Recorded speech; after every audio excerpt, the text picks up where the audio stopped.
Assalamualaikum warahmatullahi wabarakatuh. Salam Om Swastiastu, Namo Buddhaya, salam kebajikan.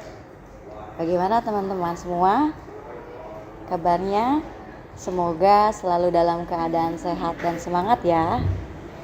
Selamat datang di mata kuliah pengantar administrasi pemerintahan. Pada pertemuan kali ini, topik yang akan kita bahas adalah mengenai perencanaan. Bersama saya, Bu Fanita Afrilia, dosen program studi administrasi pemerintahan Universitas Padjadjaran. Marilah kita mulai pembahasan hari ini. Teman-teman, perencanaan itu apa sih? Apakah memang betul perencanaan itu kegiatan merencanakan? Namun perlu kita pahami ya definisi perencanaan terlebih dahulu ya. Yuk kita sama-sama simak mengenai perencanaan. Definisinya itu merupakan proses yang melibatkan penyusunan langkah-langkah atau strategi untuk mencapai tujuan tertentu. Nah, selain itu, berikut ini beberapa definisi perencanaan menurut para ahli. Yang pertama, menurut George E. Terry, yang dimana perencanaan itu merupakan seleksi dan menggabungkan tindakan yang paling baik dan paling efektif untuk mencapai tujuan. Bersumber dari Principles of Management tahun 1960 ya. Yang kedua itu menurut Kuntz and O'Donnell, yang dimana menurut mereka perencanaan adalah proses pengambilan keputusan tentang tujuan organisasi, alokasi sumber daya, dan penentuan langkah-langkah untuk mencapai tujuan tersebut. Itu bersumber dari Principles of Management and Analysis of Managerial Function pada tahun 1972. Yang ketiga, menurut Ricky Griffin. Griffin itu mendefinisikan perencanaan sebagai proses pengembangan tindakan atau keputusan untuk mencapai tujuan organisasi. Nah, yang keempat itu menurut Robbins, Coulter, dan juga DeCenso. Menurut mereka, perencanaan itu merupakan proses menentukan tujuan dan langkah-langkah yang harus diambil untuk mencapai tujuan tersebut. Itu bersumber dari bukunya Fundamentals of Management tahun 2013. Dan yang kelima itu menurut Stephen R. P. Robbins dan juga Mary Coulter. Dan dalam buku manajemen, mereka menggambarkan perencanaan itu sebagai proses menentukan tujuan organisasi dan juga langkah-langkah yang harus diambil untuk mencapai tujuan tersebut. Dan selanjutnya itu menurut Fred R. David, yang dimana menurut David itu perencanaan merupakan proses penetapan tujuan dan pengembangan metode untuk mencapainya. Itu bukunya dari berjudul Strategic Management, Concept and Cases, A Competitive Advantage Approach, itu pada tahun 2020. Nah, tentunya perencanaan itu merupakan proses yang kompleks ya, dan banyak aspek yang dapat mempengaruhinya. Nah, inilah aspek-aspek yang mempengaruhi perencanaan, diantaranya meliputi yang pertama, tujuan dan sasaran organisasi. Yang kedua, sumber daya. Yang ketiga, lingkungan eksternal seperti contohnya perubahan tren sosial, demografi, teknologi, regulasi, dan juga kebijakan. Selanjutnya, yang keempat itu budaya organisasi. Dan yang kelima itu struktur organisasi. Dan yang keenam itu adalah teknologi informasi. Yang ketujuh adalah kepemimpinan dan juga manajemen. Dan yang terakhir yaitu resiko, ketidakpastian, dan kinerja masa lalu. Ternyata ada berbagai teori mengenai perencanaan yang perlu kita ketahui bersama teman-teman. Yang pertama, teori perencanaan terprogram atau program planning teori, yang dimana teori ini menekankan penggunaan metode analisis dan rasional dalam merencanakan. Perencanaan terprogram mencakup pemilihan alternatif tindakan yang tepat dan pengembangan rencana yang terstruktur untuk mencapai tujuan yang telah ditetapkan. Nah, teori ini pertama kali diperkenalkan oleh Selznick pada tahun 1957. Nah, selanjutnya ada teori perencanaan situasional atau contingency planning theory, yang dimana teori ini mengakui bahwa setiap situasi atau kondisi organisasi itu bisa berbeda, dan oleh karena itu rencana itu harus disesuaikan pada kondisi tertentu. Perencanaan situasional ini menekankan fleksibilitas dan juga adaptasi dalam rencana organisasi. Nah, para ahli seperti Lawrence dan juga Lords pada tahun 1967 telah mengembangkan teori ini. Nah, kemudian ada teori pengambilan keputusan atau decision making theory, yang dimana teori ini berfokus pada proses pengambilan keputusan yang mendasari perencanaan. Nah, teori ini mencakup analisis pengambilan keputusan, pemilihan alternatif, dan juga pengukuran resiko. Herbert Simon adalah salah satu tokoh utama dalam pengembangan teori pengambilan keputusan. Ada juga nih teori perencanaan strategis atau disebut strategic planning theory, yang dimana teori ini berkaitan dengan pengembangan rencana jangka panjang yang mengarah pada pencapaian tujuan organisasi. Nah, di sini perencanaan strategis ini melibatkan analisis lingkungan, lalu melibatkan penentuan strategi dan juga alokasi sumber daya. Di sini Michael Porter dan juga Henry Mintzberg itu adalah beberapa ahli yang memiliki kontribusi besar dalam teori ini. Selain itu ada juga yang namanya teori perencanaan partisipatif atau yang disebut juga participatory planning theory, yang dimana teori ini menekankan pentingnya melibatkan berbagai pihak dalam proses perencanaan, termasuk karyawan, manajemen, dan juga pihak-pihak terkait lainnya. Nah, di sini perencanaan partisipatif dapat meningkatkan dukungan, komitmen, dan juga efektivitas rencana. Teori ini juga sering dikaitkan dengan praktik manajemen demokratis. Lalu selanjutnya ada teori pengembangan perencanaan atau planning development theory. Teori ini lebih berfokus pada perencanaan dalam konteks pembangunan sosial, ekonomi, dan juga wilayah. Teori ini mempertimbangkan faktor-faktor seperti pembangunan berkelanjutan, lalu mengenai ketidaksetaraan, dan juga pembangunan komunitas. Dan yang terakhir yaitu teori rencana kepemimpinan atau disebut sebagai leadership planning theory. Ya, dalam teori ini mengaitkan perencanaan dengan peran kepemimpinan dalam organisasi. Nah, di sini perencanaan dalam konteks ini sering digunakan nih sebagai alat untuk mencapai visi dan misi yang ditetapkan oleh pemimpin organisasi. Nah, perlu kita ketahui bersama bahwa perencanaan itu adalah proses yang melibatkan penyusunan langkah-langkah atau strategi untuk mencapai tujuan tertentu. Nah, di sini konsep perencanaan melibatkan beberapa aspek penting yang harus dipahami dan diterapkan dalam proses perencanaan. Nah, berikut ini adalah beberapa konsep perencanaan yang mendasari proses perencanaan, yaitu yang pertama itu tujuan dan sasaran, harus ada tujuan dan sasaran. Lalu yang kedua itu ada rasionalitas, yang ketiga ada fleksibilitas, yang keempat ada adaptabilitas, dan yang kelima ada kontinuitas dan berkesinambungan, yang keenam ada integrasi, 7 ada partisipasi, dan lagu 8 ada prioritas, yang ke-9 ada penyusunan alternatif, ke-10 ada penilaian resiko, yang ke-11 harus ada pengukuran dan evaluasi, dan ke-12 harus ada koordinasi, yang ke-13 harus ada komunikasi, dan ke-14 harus adanya konsistensi. Lalu seperti apa ya aspek perencanaan dalam administrasi pemerintahan? Yuk kita simak kembali bersama-sama mengenai aspek perencanaan dalam administrasi pemerintahan, yang dimana memiliki tujuan, proses, kerangka, tahap-tahap, pendekatan, harus ada metode, ada kegunaannya, serta pelaksanaan dan pengawasan yang penting. Nah, yang pertama, tujuan perencanaan dalam administrasi pemerintahan.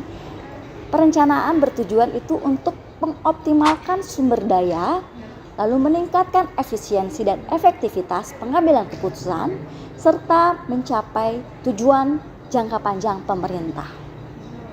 Lalu yang kedua, ada kerangka perencanaan dalam administrasi pemerintahan. Nah, di sini kerangka perencanaan mencakup penetapan visi dan misi, pengidentifikasian, lalu tentang isu strategis, ada perumusan tujuan, adanya prioritas, program, proyek, serta alokasi sumber daya yang tepat. Lalu bagaimana ya tahap-tahap perencanaan dalam administrasi pemerintahan? Jadi tahap yang pertama yaitu kita harus bisa menganalisis situasi. Yang pertama, dilakukan pengumpulan data, lalu menganalisis masalah, dan juga mengidentifikasikan peluang untuk menjadi pengembangan kebijakan. Lalu dilakukan mengembangkan rencana, lalu membuat rencana yang spesifik, terukur, mencakup sasaran, strategi, serta kegiatan yang harus dilakukan. Lalu menyusun kebijakan, di mana menggabungkan rencana ke dalam dokumen kebijakan yang membantu tindakan pemerintah. Nah, dalam perencanaan tertentu ada saja nih pendekatan dan metode perencanaan dalam administrasi pemerintahan juga ya. Berikut ini beberapa pendekatan dan juga metode perencanaan dalam administrasi pemerintahan. Yaitu yang pertama itu adalah pendekatan kolaboratif. Yang dimana pendekatan kolaboratif ini melibatkan semua pemangku kepentingan, dalam proses perencanaan untuk memastikan keberlanjutan dan penerimaan kebijakan. Lalu ada metode manajemen proyek. Dalam metode manajemen proyek menggunakan alat-alat seperti Gantt chart dan pemantauan progres untuk mengelola dan mengukur kesuksesan kegiatan dalam perencanaan. Dan yang terakhir, yang ketiga yaitu pendekatan berbasis data. Dengan pendekatan berbasis data ini menggunakan analisis data dan statistik untuk menginformasikan pengambilan keputusan dan mengukur efektivitas kebijakan. Lalu apa sih kegunaan perencanaan dalam administrasi pemerintahan? Kegunaan perencanaan dalam administrasi pemerintahan yaitu yang pertama, untuk menjaga konsistensi dan kontinuitas. Dalam perencanaan, memastikan bahwa tindakan pemerintah konsisten dengan visi, misi, dan tujuan jangka panjang. Nah, yang kedua, meningkatkan akuntabilitas.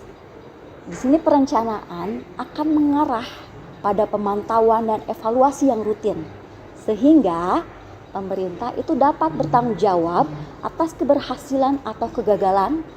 Dan yang terakhir adalah optimalisasi penggunaan sumber daya, yang dimana perencanaan akan membantu pemerintah mengalokasikan sumber daya secara efektif dan efisien dan memberikan manfaat maksimal kepada masyarakat. Dan yang berikutnya adalah kita akan membahas mengenai contoh kasus perencanaan. Di dalam menyusun perencanaan ini perlu adanya latar belakang. Kemudian langkah-langkah dalam proses perencanaan itu diantaranya harus melakukan identifikasi masalah. Lalu harus ada penetapan tujuan dan sasaran. Lalu dianalisis sumber dayanya nih, seperti apa. Lalu dilakukanlah perencanaan anggaran. Lalu dilakukan kajian dampak, konsultasi dengan para pihak terkait. Lalu dilihat juga bagaimana partisipasi masyarakat dan juga pengembangan rencana tindakan. Dan jangan lupa harus ada pengukuran dan evaluasi untuk pelaksanaan dan pengawasan. Lalu dilakukan juga evaluasi dan perbaikan. Selanjutnya ada juga nih contoh kasus perencanaan dalam inovasi, misalnya pelayanan IKTP contohnya ya.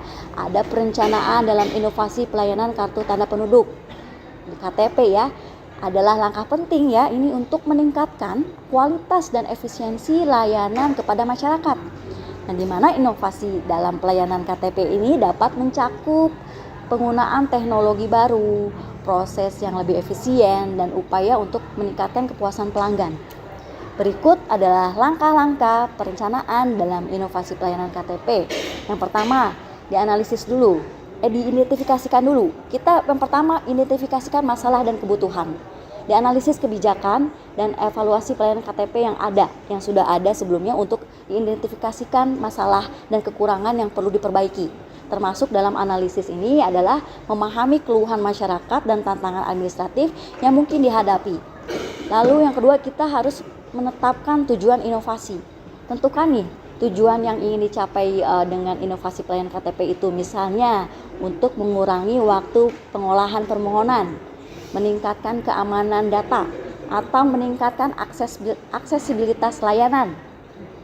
Yang ketiga, lalu kita harus melibatkan pihak terkait, yang dimana melibatkan berbagai pemangku kepentingan termasuk pemerintah daerah, lembaga terkait, dan masyarakat dalam proses perencanaan. Dapatkan masukan dari mereka tentang perubahan yang diinginkan itu seperti apa dan kendala yang mereka alami itu seperti apa. Lalu dilakukanlah penyusunan rencana strategis. Dibuat rencana strategis inovasi pelayanan KTP yang mencakup langkah-langkah, yang mencakup langkah-langkah konkret, sumber daya yang dibutuhkan, dan jadwal pelaksanaannya seperti apa. Yang rencana ini harus mencakup rencana komunikasi kepada masyarakat. Yang kelima ini adalah pengembangan teknologi dan infrastruktur. Jika inovasi melibatkan penggunaan teknologi baru seperti aplikasi berbasis mobile atau sistem informasi terintegrasi, pastikan nih infrastruktur teknologi yang diperlukan itu tersedia dan dapat diakses. Lalu dilakukan, keenam, kita lakukan pelatihan dan pengembangan sumber daya manusia. Harus dipastikan bahwa staf yang terlibat dalam pelaksanaan inovasi menerima pelatihan yang cukup untuk mengoperasikan teknologi baru atau mengimplementasikan proses baru. Yang ketujuh, diuji coba dan dievaluasi. Dilakukan uji coba terhadap inovasi pelayanan KTP itu di beberapa lokasi misalnya gitu ya. Kita pilih lokasinya lalu kita dicoba. Nah, selama uji coba ini dipantau kinerja sistem dan identifikasi masalah yang mungkin muncul. Nah, lalu dilakukan perbaikan dan pengoptimalan yang berdasarkan hasil uji coba dan masukan dari pengguna. Lalu kita lakukan perbaikan dan pengoptimalan terhadap inovasi yang telah diterapkan. Peluncuran resmi. Setelah uji coba berhasil dan inovasi siap untuk diterapkan secara luas, lakukan peluncuran resmi layanan KTP yang baru kepada masyarakat. Dan dilakukan pengawasan dan evaluasi berkelanjutan. Ini harus terus diawasi dan terus dievaluasi kinerja inovasi misalnya pelayanan KTP-nya secara berkala. Berikan mekanisme bagi masyarakat untuk memberikan umpan balik tentang pengalaman mereka seperti apa gitu ya. Lalu harus ada komunikasi dan edukasi masyarakat. Yang dimana harus dilakukan nih kampanye komunikasi yang efektif untuk menginformasikan masyarakat tentang perubahan dalam pelayanan KTP dan cara mengaksesnya. Lalu harus ada nih kepuasan pelanggannya. Seperti apa bisa dilihat dari tingkat kepuasan pelanggan melalui survei atau umpan balik langsung untuk memastikan bahwa inovasi pelayanan KTP itu memenuhi harapan masyarakat. Dan yang ke-13 itu bisa melihat transparansi dan keamanan data gitu ya. Pastikan bahwa data-data pribadi yang dikumpulkan itu dalam proses pelayanan KTP itu dijaga dengan ketat untuk menjaga privasi dan keamanan masyarakat. Nah, inovasi dalam pelayanan KTP ini dapat meningkatkan efisiensi, aksesibilitas, dan juga kepuasan pelanggan serta membantu pemerintah dalam memenuhi kebutuhan administratif warga negara. Nah, bagaimana teman-teman pembelajaran pada kali ini? Semoga teman-teman dapat memahami pembelajaran. Semoga teman-teman dapat memahami pembelajaran mengenai perencanaan ini ya. Sekian video pembelajaran ini. Izinkan saya menutup pembelajaran kali ini dengan pantun. Ya. Burung dara, burung cendrawasih. Hidup dan tinggalnya di Papua. Cukup sekian dan terima kasih. Semoga bermanfaat bagi kita semua. Sampai jumpa kembali dalam video pembelajaran selanjutnya. Wassalamualaikum warahmatullahi wabarakatuh.